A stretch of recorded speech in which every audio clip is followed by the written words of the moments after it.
So in this video, I'm going to show you how you can play Call of Duty Mobile on your mobile device with your PlayStation controller.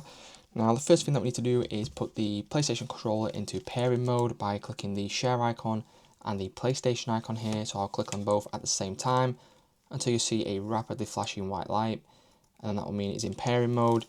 Then we can set this down and go over to our phone here, and then we can then go to our Bluetooth settings. Click on Bluetooth. So as you can see, if you've done it correctly, you will then see DualSense wireless controller. You can click on this, and then we can then go over now to Call of Duty Mobile.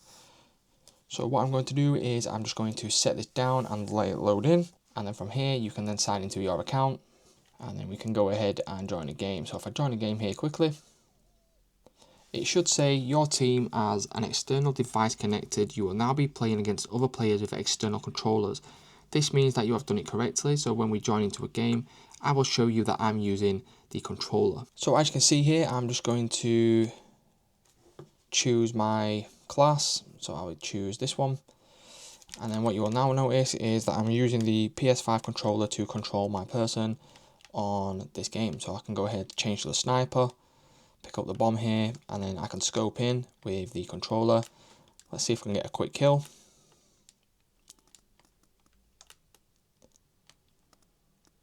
And that's how simple it is, guys, to play Call of Duty Mobile with a PS5 controller.